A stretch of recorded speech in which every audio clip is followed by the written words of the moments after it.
Salut! Aujourd'hui, petite vidéo pour faire le point sur ce qui se passe dans ce début de campagne.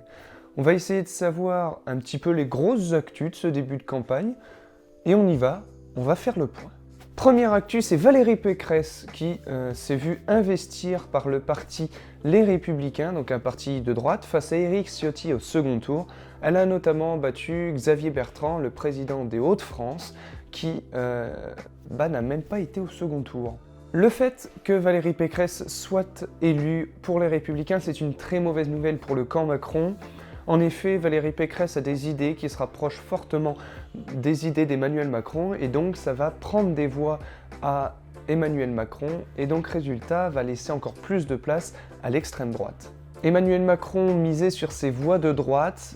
Si Éric Ciotti était investi, ça aurait été une grande nouvelle pour Emmanuel Macron qui aurait gagné plein de voix droite. Cependant, c'est Valérie Pécresse, donc va falloir faire avec. Pour Emmanuel Macron, il va devoir trouver des voix autre part.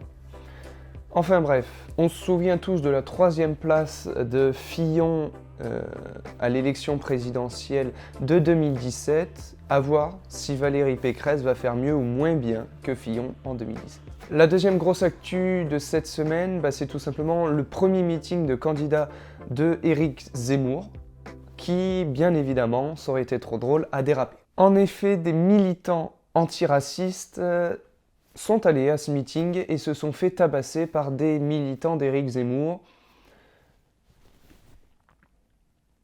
Voilà, j'ai pas les mots en fait. Une 60aine d'interpellés pour ce meeting. Des médias qui se sont fait arracher, voler du matériel et plein d'autres petites choses, telles que se faire aussi tabasser. C'est cool les meetings de Zemmour, en tout cas c'est bien fait dans le calme et tout ça. Et même Éric Zemmour, en fait, il s'est fait attaquer. C'est pour dire qu'il y a beaucoup de remous dans ces meetings. Il a eu 9 jours d'ITT, ce qui veut dire que la personne qui lui a fait mal, encourt jusqu'à 45 000 € d'amende. Bon.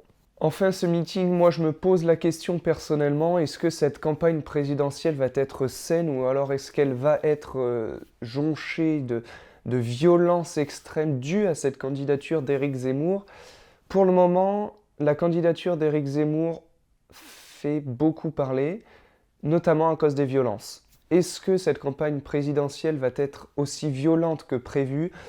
On va le voir tout au long de ce mois de janvier, février, mars et jusqu'en avril, pendant 2022. Enfin, dernière info qu'on peut retenir, c'est le meeting de Jean-Luc Mélenchon. Ce premier meeting de Jean-Luc Mélenchon sonne le début de sa campagne, une fois qu'il a eu son investiture populaire comme il l'appelle. Il a sorti son programme récemment, un programme qui est payant. Je comprendrai jamais ça, les programmes payants, faut acheter le programme, alors que le but c'est de convaincre le plus de monde. Et alors si tu le fais payer, il n'y a pas grand monde qui va l'acheter. Enfin si, il est militant, mais bon, t'as pas besoin de convaincre tes militants. Enfin bref, passons. Donc lors de ce meeting, Jean-Luc Mélenchon a notamment clashé Emmanuel Macron, vous vous en doutez, en défendant... justement en attaquant son bilan. Mais il a aussi clashé Valérie Pécresse, tout au long de ce meeting, un meeting engagé comme d'habitude, on le connaît au bout d'un moment. Jean-Luc Mélenchon n'est pas nouveau dans la politique, il gère ses meetings. Et pas de violence chez Mélenchon. Bon, ça veut dire que c'est mieux que Zemmour? Pour la violence, on est d'accord. Et dernière actu, 38 candidats sont présents pour la présidentielle. Ce qui est énorme, sachant qu'en 2017, c'était aux alentours des 20. Donc là, on en a 18 de plus. Enfin bref, ils vont pas tous être candidats, donc c'est pas grave. Il faut encore réunir les 500 signatures d'élus. Parce que oui, pour être candidat, il faut se déclarer officiellement et aussi avoir 500 parrainages. Donc des députés, des sénateurs, des maires, des conseillers régionaux, départementaux, tout ça. Il faut en avoir 500 signatures pour que le ministère de l'Intérieur déclare que votre candidature est valide. Mais les tout petits candidats vont bien sûr pas y arriver à ces 500 signatures. Donc on verra janvier-février, à la fin des dépôts de candidature, combien on aura de candidats pour cette présidentielle de 2022. Bon, et bien voilà pour nous, on a fait un petit peu le tour de ces actus de cette semaine pour la présidentielle de 2022. Quant à nous, on se retrouve très bientôt pour une nouvelle vidéo. Allez, ciao!